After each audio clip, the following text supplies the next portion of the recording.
श्री राधे हरि बोल।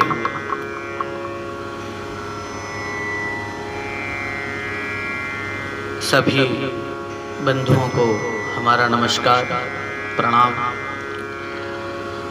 और आज हम एक ऐसे महाकवि के बारे में चर्चा करने जा रहे हैं जो बड़े ही विद्वान हुए और उनका नाम है कवि कालिदास, महाकवि कालिदास। हम सब ने इनका नाम सुना होगा, कहीं न कहीं किसी स्तर पर कोई कविता पढ़ी होगी, कोई श्लोक पढ़ा होगा, अथवा ये तो जाना ही होगा कि कोई कालिदास थे, बड़े महामूर्ख थे। परंतु इतने ग्रंथों की रचना कैसे कर दी, उनके जीवन का पूरा वृत्तांत क्या है, ये हम सब लोगों को पता नहीं होता है। कालिदास जी बड़े विद्वान। संस्कृत साहित्य में जब किसी कवि की चर्चा आती है तो कालिदास के बिना समझो वो चर्चा अधूरी है। कहा भी जाता है ना कि उपमा कालिदास, जैसी उपमा कालिदास ने दे दी आज तक वैसी उपमा आज तक कोई दे नहीं पाया। इसलिए जब किसी को उपमाओं की खोज करनी होती है, जब उपमान और उपमेय की बात आती है तो कालिदास को खोल करके पढ़ता है। तो आइए आज उसी उन्हीं विद्वद्वर श्री कालिदास जी के पूरी कथा आज हम लोग श्रवण करते हैं कि एक विद्योत्तमा नाम की बड़ी कोई विद्वान विदुषी एक कन्या थी और उसका एक वचन था कि जो मुझे शास्त्रार्थ में हरा देगा मैं उसी से विवाह करूंगा। अनेक ब्राह्मण उनके पास जाते, अनेक विद्वान उनके पास जाते, लेकिन कोई उसको जीत नहीं पाता। बड़ी विद्वान, बड़ी विदुषी। जब वो संस्कृत संभाषण करने लगती तो बड़े बड़े विद्वान चकित रह जाते, परंतु कोई उनको पराजित नहीं कर पाया। और कई ब्राह्मणों को, विद्वानों को उसने अपमानित करके निकाल दिया। तो विद्वानों में बड़ा रोष था कि ये बड़ी अभिमति हो गई है, अभिमान हो गया है, इसका विवाह तो किसी ऐसे पुरुष से करवाएंगे कि ये याद रखे जीवन भर। तो ब्राह्मण कहीं से जा रहे थे, रास्ते में देखा कि एक व्यक्ति एक पेड़ पर बैठा है और जिस पेड़ पर बैठा है उसकी एक डाल पे, जिस डाल पर बैठा है उसी डाल को काट रहा है। उन्होंने देखा बड़ा मूर्ख है, जिस डाल पर बैठा है उसी को काट रहा है। अगर ये कटेगी, इसको मालूम नहीं है कि जब ये कटेगी तो ये भी नीचे गिरेगा। उन्होंने सोचा ये बड़ा महामूर्ख है, इसी को सिखा पढ़ा करके विद्योत्तमा के पास ले जाएंगे और इसी से कैसे भी विवाह उसका करवा देंगे। उनके पास गए, बोले क्यों, नीचे आओ, विवाह करोगे? अब विवाह के लिए कौन मना करेगा? और विवाह के लिए एक महापुरुष कहा करते थे कि गृहस्थ व्यक्ति कभी विवाह के लिए मना नहीं करता और कोई महंत, कोई बाबा साधु महंताई के लिए मना नहीं करता। जब कहोगे जब हाँ कर दे, कौन ना ले।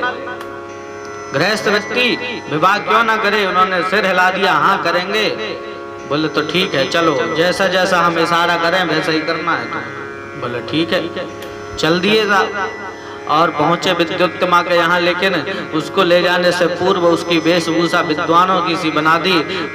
माथे पर बड़ा सा त्रिपुंड लगा दिया, पगड़ी पहना दी और बढ़िया दुपट्टा डाल करके चौड़े बाट वाली महाराज धोती पहना के लंबा सा कुर्ता पहना दिया और उसको ले जा करके विद्योत्तमा के यहाँ पहुंच गए। अब विद्योत्तमा से बोले एक विद्वान पंडित जी आए हैं और इनसे शास्त्रार्थ करो और ये तुम्हें पराजित करेंगे और ये विवाह का प्रस्ताव लेके आए हैं। बोले अच्छा। तैयार हो गए, सब लोग आ गए, सभा लग गई, कालिदास जी को बिठाल दिया और विद्वान सब पीछे उसके सामने खड़े हो गए। अब विद्योत्तमा भी उन्हीं के सामने थी और विद्योत्तमा ने पहला प्रश्न किया, एक उंगली उठा दी आकाश में और जब एक उंगली उठाई तो सभी विद्वान एक दूसरे का मुंह देखने लगे। कालिदास भी मुंह देखने लगे, बोले ये एक उंगली क्यों उठा दी। पर कालिदास तो बड़े महामूर्ख थे, उन्होंने कहा, उन्होंने ये समझ लिया कि इन्होंने एक उंगली उठाई है तो मैं दो उठा दूंगा। उन्होंने दो उठा दी और सब तालियां सी गड़गड़ाहट होने लगी। सभी विद्वान ताली बजाए, बोले हमारे गुरुजी जीत गए, हमारे गुरुजी जीत गए। तो विद्योत्तमा बोली ऐसे कैसे जीत गए। बोले आप एक उंगली उठा के क्या प्रदर्शित करना चाहती थी। उन्होंने बोला मैं बताना चाहती हूँ कि एको ब्रह्म द्वितीयो नास्ति। तो बोले ठीक तो है, हमारे गुरुजी ने बोला है, आपने बोला है एको ब्रह्म द्वितीयो नास्ति, लेकिन हमारे गुरुजी बोलते हैं कि वो एक ब्रह्म सगुण और निर्गुण रूप से दो प्रकार का होता है, अथवा जीवात्मा और परमात्मा दो रूप में परिवर्तित होता है। एक रूप में परमात्मा और एक रूप में सब जीवों के अंदर बैठा हुआ वो परमात्मा जीवात्मा रूप से विराजमान है, इसलिए वो एक नहीं दो है। विद्योत्तमा भी आश्चर्य से चकित रह गई। ठीक है, अनमने मन से उसने फिर दूसरा प्रश्न किया और उसने अब की बार 5 उंगली उठा दी। और जैसे ही 5 उंगली उठाई, अब कालिदास तो अपने पे अब गंवार व्यक्ति है तो जैसे चाहे वैसे कर ले। जब उसने 5 उठाई तो उसने सोचा ये मुझे चांटा मारेगी, तो उसने ऐसा मुक्का बना लिया, घूसा, 5 को मिला दिया और कहा तुम मुझे चांटा मारोगी तो हम तुम्हें मुक्का मार देंगे। और सबने तालियां बजा दी। बोले ऐसे कैसे जीत गए। बोले आपने क्या बोला 5 से उठा करके। बोले हमने बोला कि 5 तत्व होते हैं, 5 महाभूत होते हैं। तब बोले ठीक तो है, हमारे गुरुजी ने बोला है, आपने बोला 5 तत्व होते हैं। हमारे गुरुजी कहते हैं कि जब तक ये 5 तत्व मिलेंगे नहीं तब तक ये सृष्टि नहीं हो सकती और मानव शरीर भी नहीं बन सकता है। और तालियों की गड़गड़ाहट से पूरी सभा गूंज उठी और आज विद्योत्तमा को पराजित होना पड़ा और उनका विवाह करवा दिया गया। और जैसे ही विवाह हो गया, विवाह होने के अनंतर एक दिन के अंदर ही पता पड़ गई, छत पे बैठे थे, बगल से कुछ भेड़ बकरियां निकली।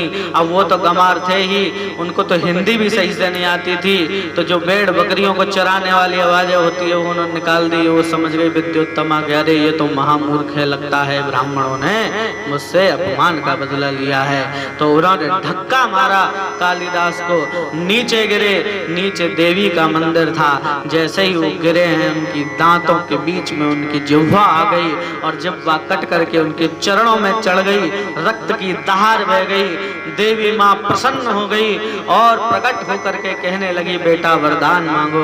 और इधर कालिदास मूर्छित से हुए पड़े, कुछ बोल नहीं पा रहे थे, अपनी पत्नी का नाम ले रहे थे, विद्योत्तमा विद्योत्तमा कहने ही वाले थे, लेकिन जीभ कट जाने की वजह से कुछ बोल नहीं पा रहे थे। तो विद्या विद्या ऐसा शब्द उच्चारित हुआ और इतने में ही भगवती ने समझा कि ये विद्या प्राप्त करना चाहता है।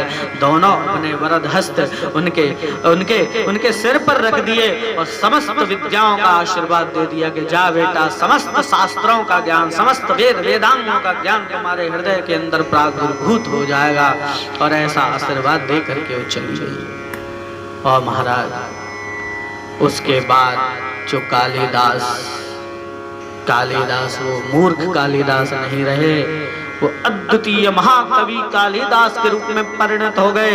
शास्त्रों के एक के बाद उन्होंने शास्त्र लिखने प्रारंभ किए महाराज। और लेकिन इतना सब करने के बाद भी उनकी ऐसी दुर्दशा हुई, उनका जो मृत्यु काल है वो बड़ा भयंकर था। पहले कोढ़ हुआ उनके शरीर में, फिर एक वैश्या के द्वारा उनको मारा गया। जब वो विद्वान हो गए तब क्या हुआ कि वापस गए विद्योत्तमा के पास और उन्होंने बोला, दरवाजा खटखटाने के लिए उन्होंने केवल 3 शब्दों का इस्तेमाल किया। बोले अनावृत कपाट द्वारम देहि, इन शब्दों से उन्होंने बोला। तब विद्युत्तमा ने सोचा, अस्ति कश्चित वाग विशेष, लगता है कोई विद्वान आया है। 3 शब्द बोले विद्युत्तमा ने, और जैसे ही देखा कालिदास हैं तो बड़ी चकित रहे कि ये तो महामूर्ख थे, ये संस्कृत कैसे बोलने लग गए। तो जो 3 शब्द विद्युत्तमा ने बोले, अस्ति कश्चित वाग विशेष, इन्हीं के ऊपर 3 ग्रंथों की रचना कर दी। अस्ति से कुमार संभवम, और वाग से वागर्था विवसंपृक्त वागर्था प्रतिपत्ति रघुवंश महाकाव्य की रचना कर दी। और अस्ति कश्चित, कश्चित कश्चित से लिख दिया क्या, मेघदूतम, कश्चित कांता विरह गुरुणा स्वाधिकार प्रमत्ता। और महाराज शास्त्रों को रचते रचते एक दिन महाकाली देवी के ऊपर उन्होंने उनका श्रृंगार का वर्णन प्रारंभ किया, और श्रृंगार का वर्णन करते करते मर्यादा को भूल गए, और देवी की जो मर्यादा का उल्लंघन करता है उसको बड़ा ही दंड भोगना पड़ता है। देवी रुष्ट हो गई। श्रृंगार करते करते मुख का वर्णन किया, नेत्रों का वर्णन किया, केशों का वर्णन किया, उनके वक्षस्थल का भी वर्णन कर डाला, कटिप प्रदेश का वर्णन कर डाला, यहाँ तक कि उनके जंघा प्रदेश पर उन्होंने लिख दिया कि उनके जंघा प्रदेश पर एक तिल भी है। इस तरीके का जो वर्णन है अमर्यादित था, और उन्होंने उसको कर दिया। और उसी के परिणाम स्वरूप क्या हुआ कि उनको कुष्ठ रोग हो गया। और कुष्ठ रोग होने के बाद में जिस राजा के आश्रय में रहते थे, जो इनका शिष्य था, उसने भी इनको अपमानित कर दिया। और जब अपमानित होकर के गुरुजी चले गए तो राजा को बड़ा आश्चर्य, बड़ा दुख हुआ, ग्लानि हुई कि मैंने अपने गुरुजी को क्यों निकाल दिया। वो ढूंढने लगा पर कहीं मिले नहीं। तो उस राजा ने एक उपाय किया। उसको मालूम था कि कोई ऐसा विचित्र श्लोक लिखूंगा जिसको मेरे गुरुजी ही लिख सकते हैं, कालिदास ही लिख सकते हैं, और कोई लिख नहीं सकता। उन्होंने एक श्लोक लिखा। बोले कैसा श्लोक था?